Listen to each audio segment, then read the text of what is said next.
Hello, I'm Philip Hoffman. I'm the Axline Professor of Business Economics and History at the California Institute of Technology. And I'm here to talk about my new book, Why Did Europe Conquer the World? Why did Europeans conquer the world? They were utterly powerless 1,000 years ago. But by 1914, they had taken over 84% of the planet. Why did they rise to the top? Not the Chinese, Japanese, Ottomans, or South Asians, who were far more advanced for centuries. This question has vexed historians and social scientists. Yet so far they haven't come to a satisfactory answer. And the question does matter because Europe's power determined who had colonies, who ran the slave trade, who grew rich, and who remained mired in poverty. Jared Diamond has suggested that European dominance is explained by industrialization and by disease. The Europeans were the first to industrialize, and they were immune to the diseases such as smallpox that devastated Native Americans. But disease alone cannot explain the conquest of the Americas, and it has nothing at all to do with the colonization of India, because the Indians had the same immunity to disease that the Europeans had. And industrialization also fails as an explanation. Europeans had taken over 35% of the globe before they even began to industrialize.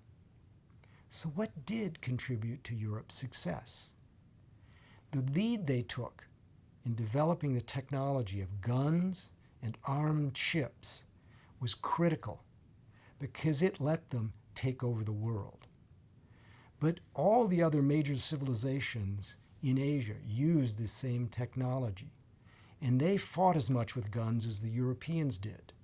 So the Europeans' lead cannot be explained by fighting more wars than the other leaders of Eurasia did.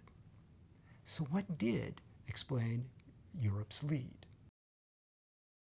The answer derives from the incentives that political leaders faced in Europe.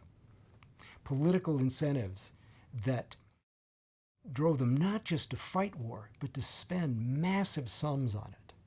Yes, they built palaces too, but even Versailles cost Louis XIV less than 2% of his tax revenues.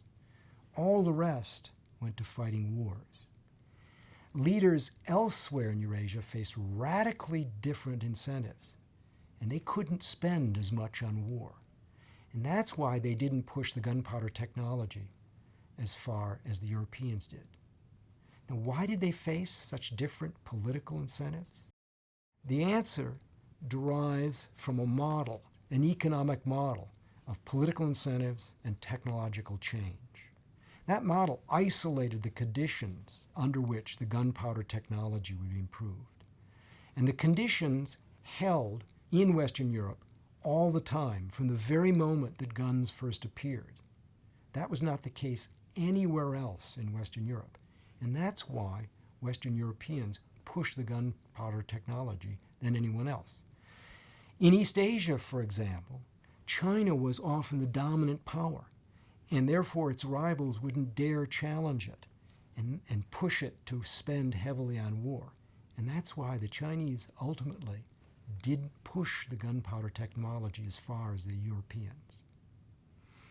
Now, why then were the political incentives so different in Europe? The answer comes from Europe's political history. After the collapse of the Roman Empire, Europe experienced the sort of anarchy that prevails today in places like Afghanistan or Somalia, anarchy that lasted for centuries. That anarchy kept a dominant power, say, like China, from emerging in Europe. It also ensured that Europe would be divided into hostile powers that fought and spent heavily on war. Now, things could have turned out differently. If, for example, the Mongols had not invaded China, then China might have been divided into hostile powers.